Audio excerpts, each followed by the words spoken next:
Watching Newsroom on SABC News. Hello and welcome from Johannesburg here in South Africa. My name is Eben Jansen. The show is broadcast live every weekday morning between 9 and 10 a.m. Highlights are repeated 2 in the afternoon with a rebroadcast at 5 a.m. the following morning. We're also streaming live on YouTube between 9 and 10 a.m. every day. You can also watch the entire show on our YouTube channel at your leisure in your own time. Of course, today, Oscar's murder trial continues in the Pretoria, the North Gauteng High Court. We'll look at, the recent bombings in Nigeria and get a bit of analysis on that. And then we'll look at the Lesotho Land Festival that is due next weekend. But first, let's take a look at the news headlines.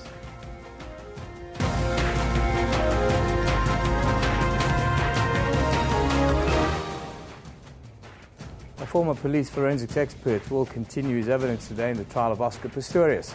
The Paralympic athlete spent the last 5 days grueling in the witness box. Yesterday, he maintained he was innocent and had acted involuntarily when he fired the shots that killed his girlfriend, Reva Steenkamp. The ICASA hearing on the Democratic Alliance's advertising case against the SABC was adjourned last night. The hearing is expected to resume this morning to give the SABC more time to consult with its legal team. ICASA is hearing arguments from the DA and the SABC regarding the pulling off air of a DA election advert. Ukrainian forces have begun a crackdown against pro-Russian militia.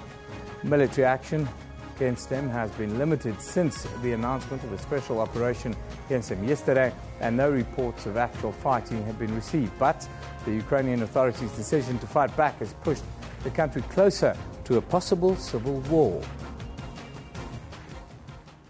Now, the North Gauteng High Court in Pretoria will this morning hear if the state's request for a 2-week postponement of the Oscar Pistorius murder trial will be granted. Yesterday, prosecutor Gerrie Nel made the application for the adjournment, citing previously scheduled engagements that now clashed with the trial. The defence team didn't object to the application.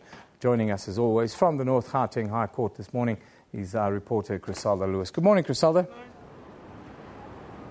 Well, a very good morning to you, Eben. Well, I'm out of shot at this moment. As you see there, Oscar Pistorius arriving a day after completing a cross-examination here at the North Gauteng High Court, being whisked in there by 2 men once again as we continue with Oscar Pistorius' murder trial. Well, already this morning we've seen the forensic geologist arrive, Roger Dixon, who took the stand yesterday after Gerrie Nel had completed his cross-examination of Oscar Pistorius. Oscar Pistorius certainly looking very relieved as he left the witness box yesterday, but certainly looking very drained after 7 days of a grilling cross-examination by the state prosecutor. We've also seen some of Reva Steenkamp's friends come through today, who we've not seen inside the court previously.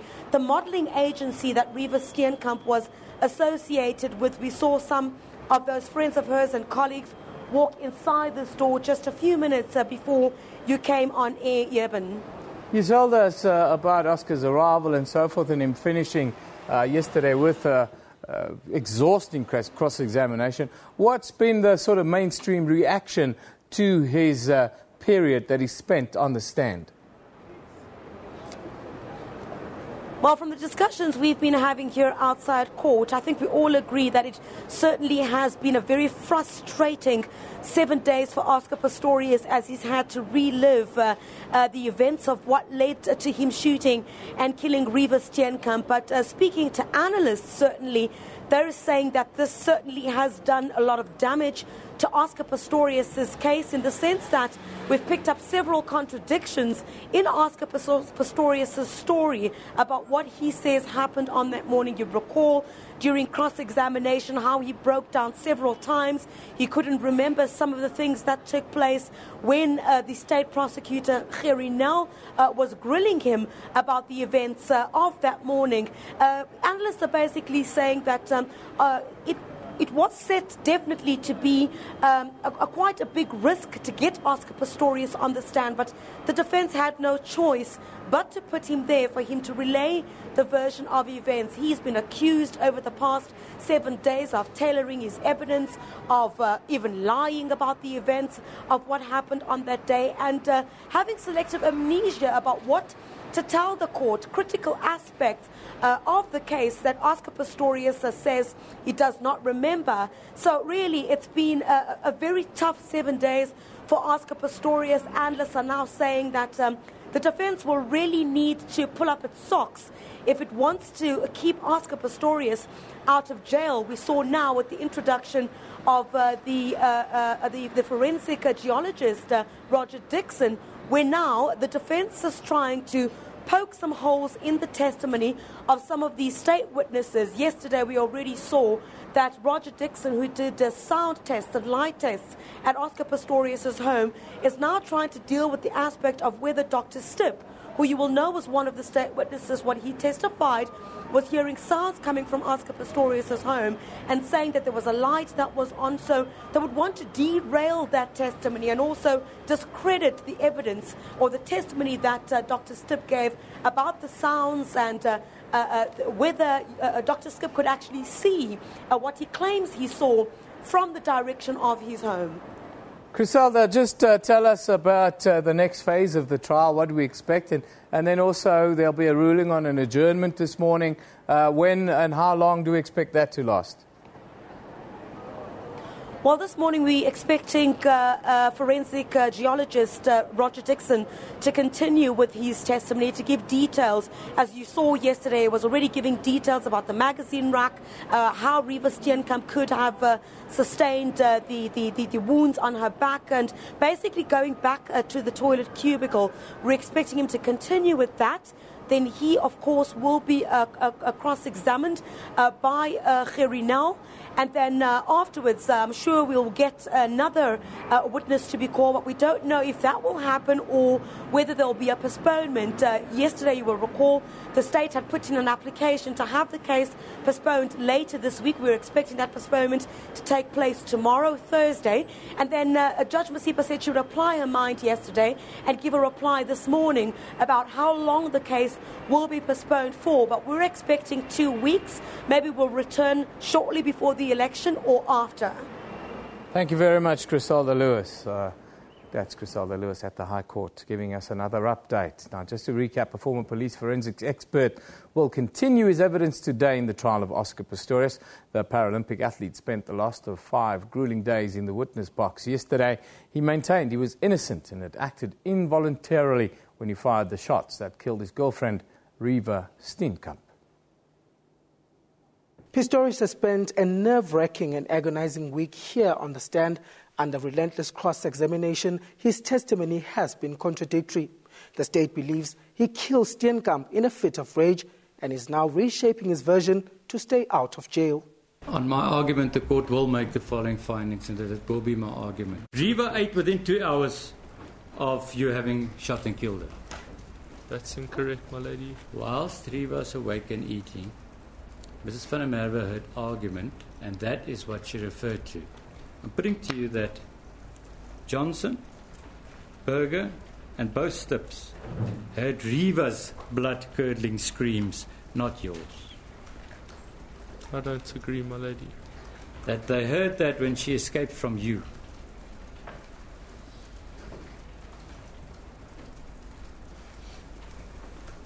That's why she screamed like that. Do you want to comment? No, my lady, I don't agree with... You shot 4 shots through that door, whilst knowing that she was standing behind the door. It's incorrect, my lady. That you knew that she was talking to you.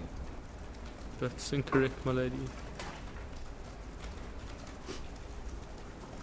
She was locked into the bathroom and you armed yourself with the sole purpose of shooting and killing her. My lady, the bathroom doesn't have a door, my lady. Into the toilet. She locked herself into the toilet. You armed yourself with the sole purpose of shooting and killing her. That's not true, my lady. And afterwards, indeed, you overcome by what you've done. That is true. That is true, my lady. Only because it was your intention to kill her. You realize that. On the opposite, my lady. Thank you, my lady. I have nothing further for this witness. And with Pistorius off the stand, forensic expert Roger Dixon called to testify. Dixon conducted several tests for the defense. Mangoba Mchunu, SABC News at the North Gauteng High Court. No group has claimed responsibility for the massive bomb that rocked Nyanya, 9 miles south of Abuja city centre, killing 71 people and wounding more than 120. Explosives were hidden in a vehicle and detonated at the peak of Monday morning rush hour when thousands of commuters were queuing to board buses. Nigerian President Goodluck Jonathan blamed Boko Haram. Security concerns have already been raised around the World Economic Forum on Africa planned in Abuja next month. The bombing came 1 week after Nigeria was declared the largest economy on the African continent. Latest news then is that as many as 200 girls were abducted from their boarding school in northeastern Nigeria by heavily armed Boko Haram Islamists who arrived in trucks, vans and buses. The group has recently stepped up attacks in the region, and its leader released a video last month threatening to kidnap girls from schools. Now, political analyst Richard Iruanya from the University of Pretoria joins us this morning. Good morning to you, sir, and thank you for joining us. Thank you. Good morning, and happy to have me. We've just heard news come in about 200 girls being abducted at a boarding school. Just give us your views on that, the current situation in Nigeria, and then also some reaction after President Goodluck Jonathan blamed Boko Haram. Well, Mary, you have to understand the fact that the northeastern part of Nigeria has been a violent-prone region for a very long time. And we have had problems of Islamic insurgency, going back to the early 20th century, precisely 1906, and when we had the Mahdist incursion from northern Cameroon. And also in the 1980s, we heard about the Matasini uprising in northern part of Nigeria, and now manifesting again also as Boko Haram. So that region has been a very volatile region. It has been a region of lawlessness, for some time now, since 2003, when the Boko Haram insurgency started, where there have been negative reactions, from people, the opposition, and from governmental officials regarding the incident. Of course, nobody is happy with what is happening, but the partisanship approach that the political party leaders have taken to the issue doesn't make room for unity, doesn't make room for a united kind of front to confront Boko Haram in Nigeria. The world has condemned the blast, as you would expect, but is there a justifiable concern for security around the World Economic Forum in Abuja next month? Oh, definitely there's cause for concern, but the issue is that Abuja has been relatively safe. I think since the Madalari incident going in 2011, there haven't been any serious incident of a terrorist attack in the city. The city has remained relatively safe until recent time. I think there is need to beef up security around the city. There is need for everyone to be concerned. World leaders have expressed concern. They have expressed support for Nigeria. And recently, the country has entered into agreement with neighboring countries because these insurgents have been passing through their borders, infiltrating into Nigeria and carrying out dastardly acts. And so the world is concerned, and there is going to be security beef up. But Nigeria is not a unique case. Terrorism all over the world, even the most advanced democracies, are equally concerned about it.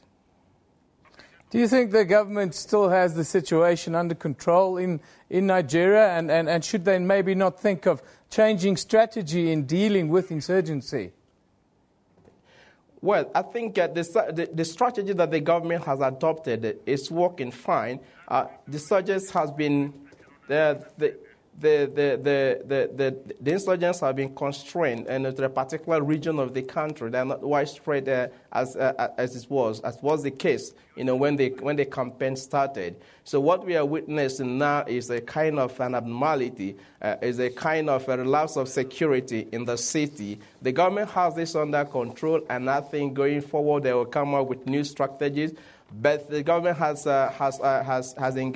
used diplomacy, which hasn't worked, and people are calling for amnesty for the group. But how can you grant amnesty to people who are faceless? How can you grant amnesty to people whose objectives you do not really understand? Yeah. I think this is the problem that the government is having. But the security forces of the country are doing their best to ensure that the lives and properties in the country are protected. I think the government still have the situation under control. It hasn't gotten out of control, as many people are opposition are alleging. But I think strongly the government is in control. That is my view. The insurgents, what is it that they want? They seem to be holding an entire nation ransom at the moment, but is it clear what they want? It is not very clear what they want, but their name simply translates Boko Haram, that Western education is evil. But I think no violent campaign can be totally said to be senseless. And there might be some danger that this group is trying to realize. They say they want to Islamize Nigeria. The strategy they have adopted is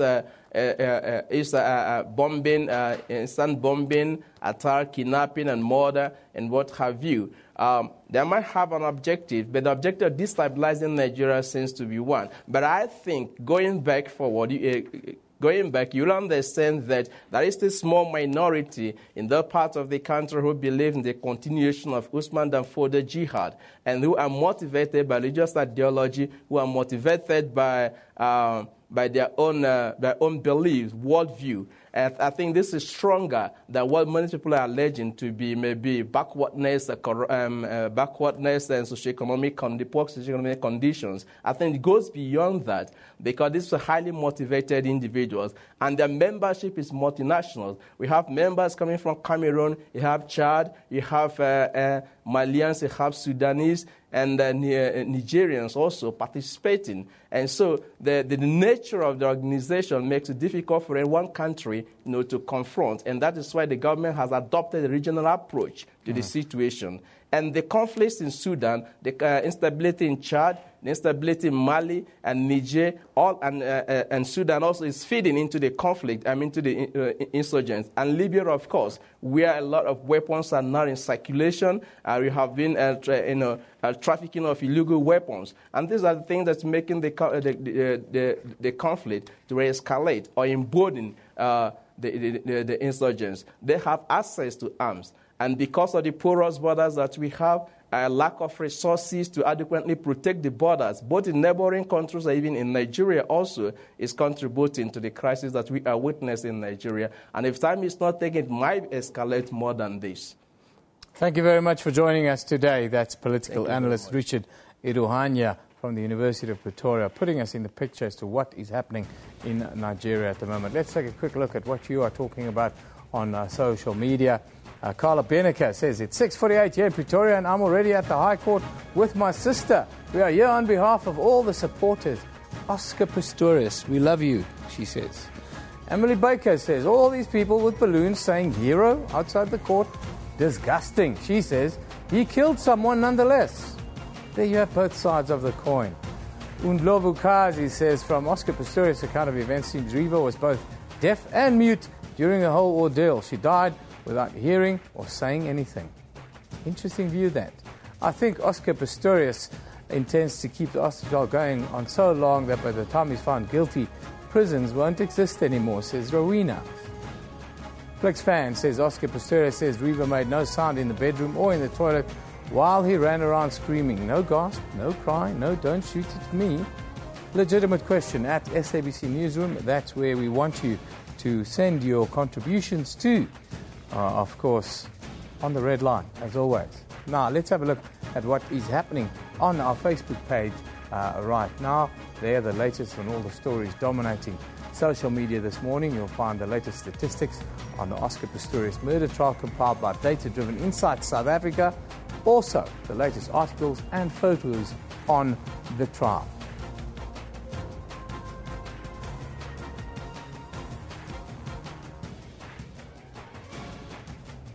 Then this week, exactly a year ago, South Africans were waking up to the news of the Boston Marathon bombings that left 3 people dead and more than 140 injured. What followed were days of speculation and investigation, the end of a scene that would seem fit in a James Bond movie. The entire Boston closed down as special forces set out on a manhunt for 2 suspects. Take a look what happened.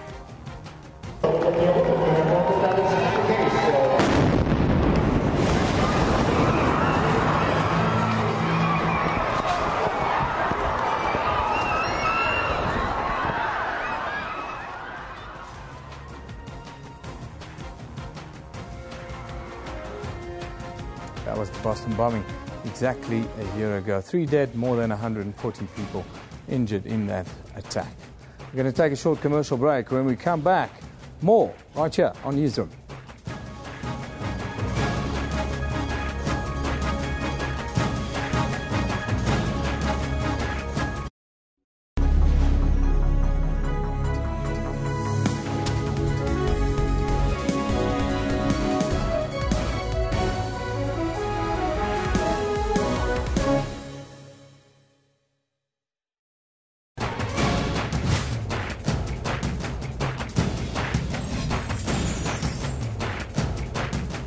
We had an unprecedented 57% voter turnout in a local government election. It doesn't happen. So I'm an eternal optimist. Some people are disillusioned with the voting process being linked to the change in their lives. Don't happen to think it's a good idea to make voting compulsory. I think that it's the duty of the political parties to convince people to go and vote. Convince people, to motivate them. I'd hate to be compelled to vote when I didn't want to vote, if there was nobody for whom I wanted to vote. That's Rights and Recourse, Sundays 2 p.m. on SABC News.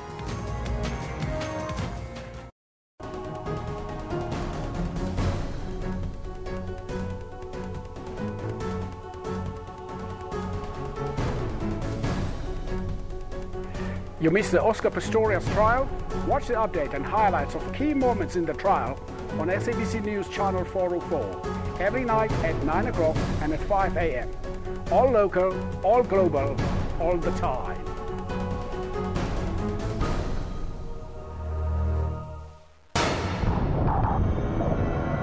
Why watch the news on SABC? We bring you news in your own language. News that affect you. Sports. We have Catherine Drew, SABC News at the High Court in London. Shervin Bryce's SABC News. Sarah Kimani, SABC News, Nairobi. We touch and change people's lives. SABC News, Africa's news leader. SABC, sharing 20 years of inspiration.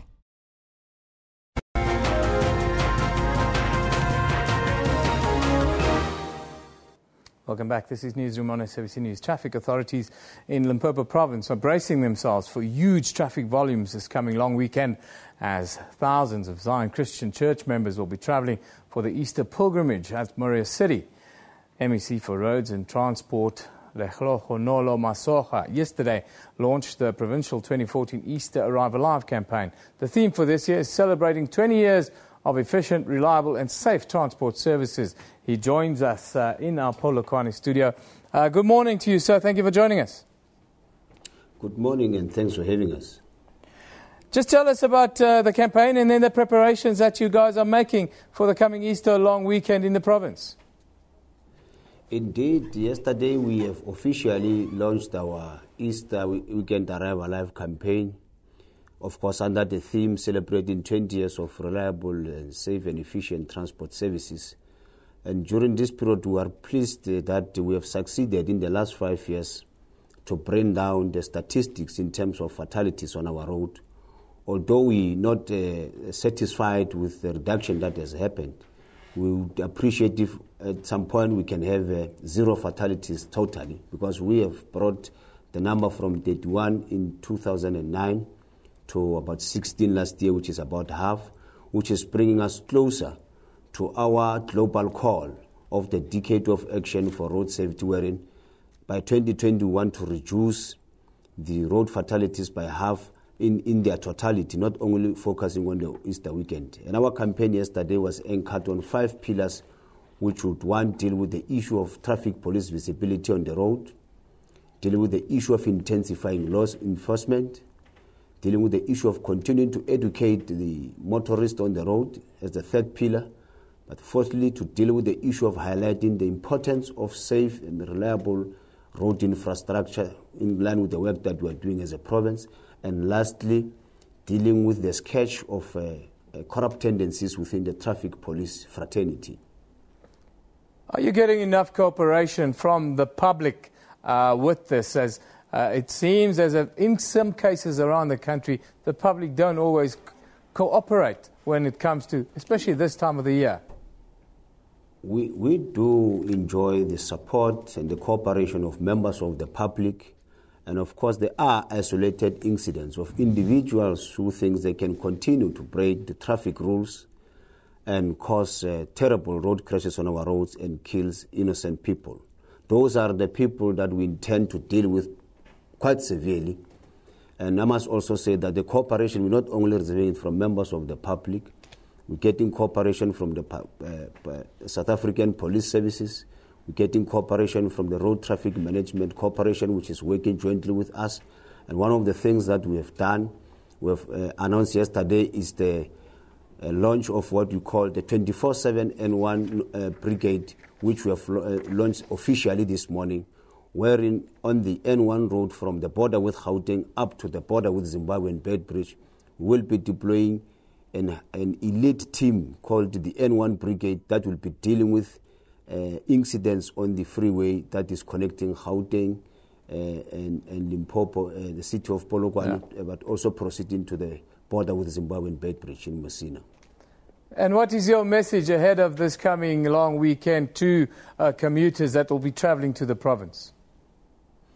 Our message is to all the road users during this Easter period is that millions of South Africans and non-South Africans will be flowing into Limpopo, and we wish to caution the road users to be on the high alert, to observe the rules of the road, to appreciate that road safety starts with them, starts with me, starts with all of us, and it's all of us responsibility. They must not drink and drive. They must not overspeed. They must rest after every 2 hours of being on the road, or at least 200 kilos. They must not be impatient with other road users, and they must oblige and comply with all the rules of the road so that they can save lives, and we think they can arrive alive. Thank you very much for joining us. That's the MEC for Roads and Transport in Limpopo Province. That's Mr. Lehlohonolo Masocha joining us there from our studio in Polokwane. Now, Lesotho Land, one of Johannesburg's oldest festivals, is back next weekend, hoping to be bigger and better than ever. Our producer, Katrine Milan, is standing by. Thank you, Eben. And yes, Lesotho Land hopes that 2014 is a bumper year of fundraising for the Lesotho School for the Physically and Mentally Challenged. The 33-year-old festival has donated proceeds to the school from its inception in 1981 and has grown and sustained the top facility that caters for physically and mentally challenged individuals from across Johannesburg. Now, today we are joined by Naomi Contente from the Lesotho Association, as well as Chris van der Schuyf, a parent from the school, to tell us a bit more. Guys, welcome to the show. Thank you. Naomi, I want to start with you. I understand that the school started as a small daycare centre back in the day. Can you just take us back to where it all started and how it's grown over the years? It started in 1979. We had about 12 children. Portuguese parents actually started the school. It was their children that they started the school with. And but it's grown over the years. We've become a multi-racial school, and we've got 70 kids at the moment at the school. So from the little school in 79, we've become a big school at the moment. Chris, you have a son, Rian, who's 30 years old, and he's in the school. Can you just take us back to how you guys heard of the school and just tell us a bit more about your story? Well, from the school of year, a friend of mine whose child was there, and at that stage when Rian was 18, I was under the impression that it was for Portuguese-speaking families only. However, after I've taken him there, it realised that it was for all kids, English, Afrikaans, whoever the case may be. Rian was born in 1984 with cerebral palsy, which is a brain sickness. And we were actually told to put him in a home and forget about him. And obviously that wasn't to be. And from there you start to look what you can do with him. Both parents were working, and there's no real facility. And when we eventually got him into a government school, when he turns 18, he has to move out of the school. When I found out about Lesotho, I took him to the school, and he was interviewed, accepted, and it was taken from there that he could stay in the school till whenever, hope until the day he passed away. And that is the challenge in this country for where do you take a child when it comes to adolescence, because there's really no facility that can cope with him. That was actually my next question of the challenges dealing with cerebral palsy in this country. Can you just tell us as well, we live in a society where you just said, put them in a home and forget about them. What is your response to that? Well, you know, when Rian was born and went to see the pediatrician sat us across the table and we said to him now, what way forward? And he looked us in the eye and said to us, put him in a home and forget about him. Now, you know, it's cruel. And because society hasn't catered for it, and even today society is not catering for them. In this day and age, where we are in South Africa, the society don't cater for the disabled. Why do you think that is? Well, you know, if you walk with a child with a disability in a shopping centre, the parents look around. It's not the kids, and the kids follow, and that's the norm. People stop at disabled parking, and they say, oh, I'm just running in for a few minutes. That few minutes, that person disabled can't get in there. That just shows that the people don't care for the disabled. You look for for a boarding school type of home for your child. You just don't find them. And if you do find them, the fees are exorbitant, or they don't even get a decent government subsidy. They're always looking for funds. And without festivals like this, for instance, for the school, I don't know what we've ever done with the kid. Yeah, now you have the school like Lesotho School. Can you tell us how that's changed your life? Well, it has. Rian is getting now on a daily basis physio, speech therapy, occupational therapy. He gets hydrotherapy, and of course he gets stimulation in the school that he needs to stimulate his mind, whether it's in a cooking class or normal school environment. At least he gets some form of education to his ability. Naomi, I just want to end off with you. Can you the festival is next week? Correct, on the 24th. To the 4th of May. Great. Can you just tell us what the aim of this festival is for the school in the future? Okay, the main aim of this festival is to raise funds to run the school for the following year. So we're dependent, 100% dependent on this festival. All the proceeds go to the school.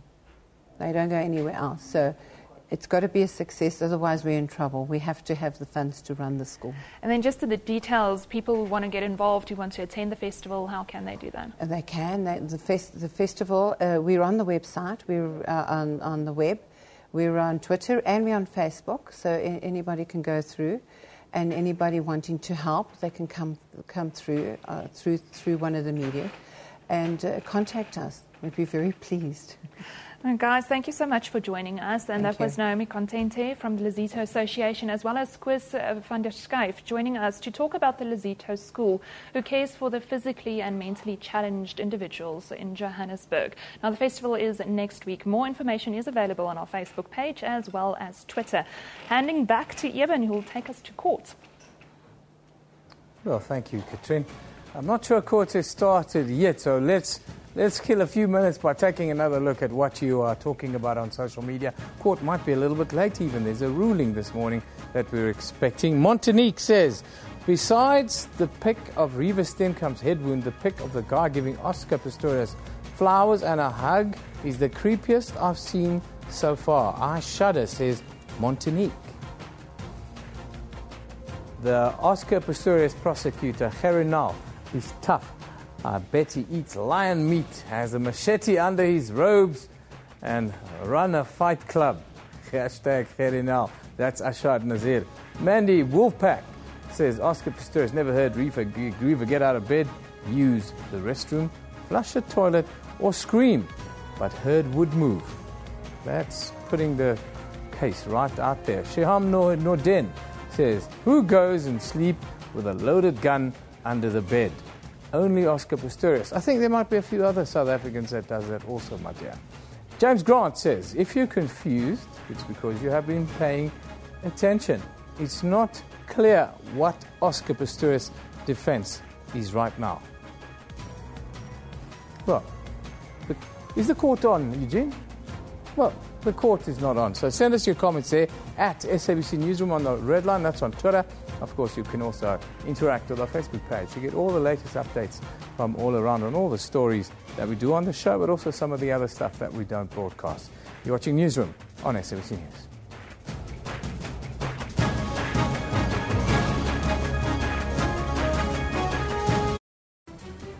Good evening and welcome to Afro Showbiz News. My name is Musam Khalipi. Somali-American-born actor Pakadi Abdi stars in the movie Captain Phillips. The young actor who had been working as a limousine driver found himself alongside Oscar winner Tom Hanks. 12 Years a Slave has recently held at the European premiere in London. The movie has also been nominated for the Oscar Awards next year. This comes after its screening in Toronto. Yeah, it definitely took me a moment of going back to the book, of kind of trying to figure it out. But that's Afro Showbiz News, Saturdays, 7:30 p.m. on SABC News. Typhoon Haiyan has made landfall in Vietnam days after it left thousands dead and widespread devastation in the Philippines. Chad Le Clos claimed 5 medals at the Japan leg of the FINA World Cup Series, 4 gold and a silver. Most importantly, it was a clean sweep in the butterfly events. The infamous Lady Gaga. What has she done this time? What has she done? She wears meat. She wears exaggeratedly high shoes. What has she done? She's come out in the world's first flying dress. That's Morning Live, daily at 6 a.m. on SABC News. Fast-moving storm triggered multiple tornadoes in the Midwestern states of the U.S. Early reports say that at least 6 people were killed. Consumers are up in arms over the money they have to spend to stop an influx of spam SMSs. It seems cell phone operators are making a killing from direct marketers. That money goes to the cell phone companies and not to anyone else. Special Congress of COSATU unions may be convened without the Labour Federation's president. That's Primetime News, daily at 6 p.m. on SABC News. This is Afro Showbiz News, the show that brings you all things art and entertainment from around the African continent. A new fashion line has been started by ex-Big Brother contestant Bokelo, who teamed up with her partner Elegim to launch the brand. The Queen of Swagger line was launched under the already existing Elegim Komodzi, the Taylor brand. Zimbabwean performers Umkati Theatre Works were highly well received at the Brooklyn Academy of Music 36th season of Dance Africa in New York, USA. That's Afro Showbiz News, Saturdays, 7:30 p.m. on SABC News. Zimbabwe faces its worst food shortage in 4 years. Tens of thousands have begun receiving food aid. Finally, some help to stave off hunger for at least another month. Cattle ranching Rishavane is the worst affected. Trade and Industry Minister Rob Davies says he can confirm that South Africa remains open for business. The bill will confirm that South Africa remains open to foreign investment. Egerton is showing his hand in preparation of the Chan tournament in January. Primetime News, daily at 6 p.m. on SABC News.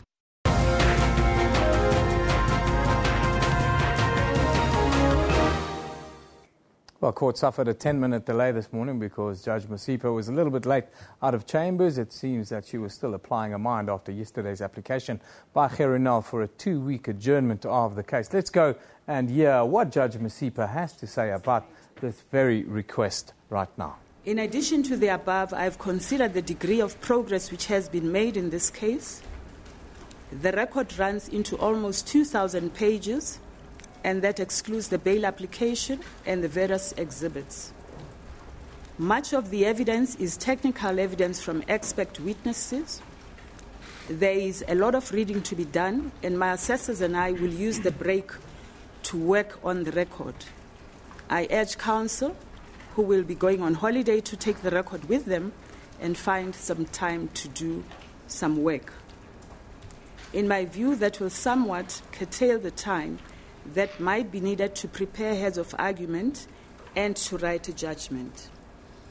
Lastly, I have considered possible prejudice that might be caused to the accused by the postponement.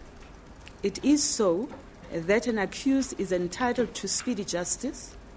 That, however, has to be weighed together with other equally important considerations, such as those stated above.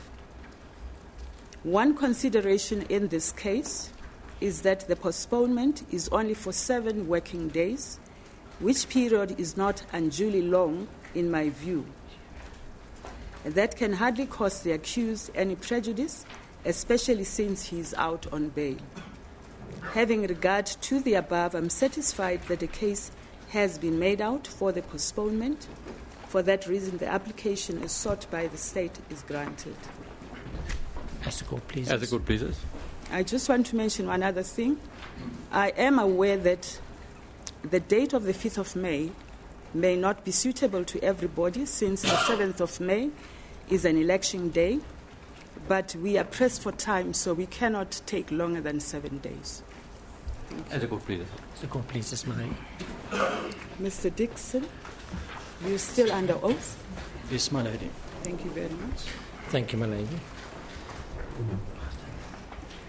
My lady, I undertook yesterday to make available the photos in one album. Yes. I would ask you to accept and also the curriculum vitae of Mr. Dixon. I've taken the liberty to mark that as JJJ1, and the photos from JJJ 2.1 running on. May I make that?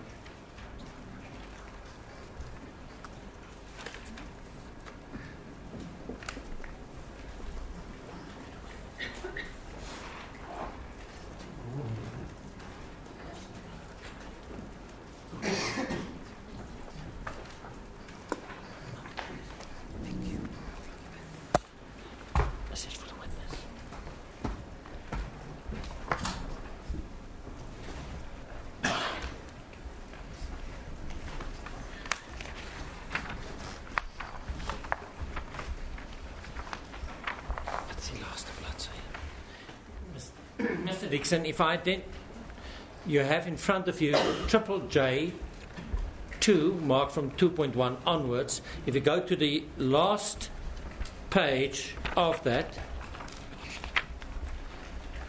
I'm sorry, mine is not marked, so I can't. You will see it on screen now, for your convenience, the court's convenience. Understand it.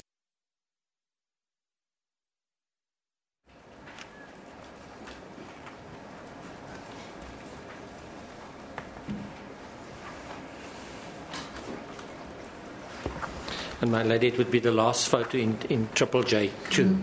Yes, I've got it. Can you explain what that is? My lady, I was asked to prepare a diagram just showing the heights of the various marks in relation to a possible ricochet. What I have done on the left-hand side, I have marked the heights of bullet holes B, C and D on the door, just rounded off to a centimetre, so they range between 97 and 104 centimetres. Next, I have marked the heights of the ricochet marks E and F in the wall in the corner. The left one on the second picture image would be E, and the damage on the right, that would be F. That is so, my lady. Similarly, the bullet holes, as you see them in the door, the one on the left-hand side would be B, C, and then D on the right-hand side. And then what I have done, where on the diagram it says magazine rack, the two heights 62 centimetres and 76 centimetres, those reflect the position of the lower mark on the picture on the right-hand side. If the deceased had been seated on the magazine rack, the magazine rack, my lady, has got this horizontal side panels and the handle. So the 62 centimeters is as if the person was sitting on the side panel, and the 76 would be if they're seated on the handle. And that then would be the distance from the buttocks to the bottommost mark, as shown in the right-hand picture. The reason I was asked, my lady, to do this is to show what approximate the bullet going through the door, hitting the wall, sideways on. If you look at that picture in the middle, my lady, the left-hand bullet mark E on the wall has a sort of a horizontal long axis mark. So what does that mean? It means the bullet might have been oriented against the wall like that when it hit. Something like that. It wasn't head on. And did you find any traces there at E? You can see on the stonework, you can see metal on the wall. When I examined it, I used a portable X-ray fluorescence spectrometer, and I picked up that there was, in addition to the elements that you would expect in the stone itself, I picked up the presence of copper and lead. What does the presence of copper mean in the context of this? The bullet has a jacket, my lady, and a core. The core is made of lead, and the jacket is copper, or a copper alloy with zinc in it. And if the bullet had still had the jacket on around the core, that would have hit the wall. So the bullet, in whatever state it was, still contained a jacket around it. It had sufficient weight that the energy of the bullet and the weight could actually damage the stone. And the impression the bullet made as it was hitting the wall caused the transfer of the metal onto the stonework. That's trace evidence. So that bullet was reasonably intact when it hit the wall. Now, hitting it at E, what would happen to the energy of it? The act of one object hitting another object, there's a transfer of energy. That transfer of energy will often lead the object with the most energy often then will give, if there is not a direct elastic rebound, then damage is caused to the target that the object hits, because something has to give. Sometimes, my lady, if you drop a stone in water, there's energy reflected there, and then water comes up in a rebound action. Energy is dissipated by being transferred to other media, and then the stone can drop. It's not going at the speed which it hit the surface, it slows down as it sinks. And it's a similar thing here. You're going from air. In the case of a bullet, it's reasonably high velocity and comes to a stop when it hits a solid object. Now, if the bullet is, or whatever object it is, if the projectile is directly on, then your force would be transferred directly into it. That would be when you get the most energy transfer. Now, if it was a solid steel plate and you have a lead bullet, obviously the lead is softer than the steel plate, and the lead might even make a sphere. If it is a tennis ball that hits that hard object, a tennis ball would use energy and rebound. Okay? So what we're seeing here is the projectile, in this case the bullet, with a jacket, or portions of the jacket still on, hit that wall with sufficient energy. But sideways. At an orientation which wasn't head on, which to what evidence I could see, it was reasonably sideways, yes, my lady. And it hit with sufficient energy to crush the stone. But because it was a glancing blow, there was not sufficient energy to cause the damage seen in F, which is the next point to the right-hand side. So that it then moved from E to F? That's the interpretation of the ballistic experts. And that's what I would expect to see with just, a projectile travelling and bouncing off. If you look at the point F in the photograph, you will see that there is a sort of a white pulverized area in the middle, and then you have cracks leading off from that point in different directions, to the bottom left, to the top right, to the top left, and so on. So there's a point of impact, and the force has been in different directions. And because it's hitting the tile head on, that's my interpretation. That's not F. That's F. It's hitting the tile point on, the energy goes in, and also the cavity made, there's pressure, and that is why the stone tiles have broken. They've been dislodged sideways.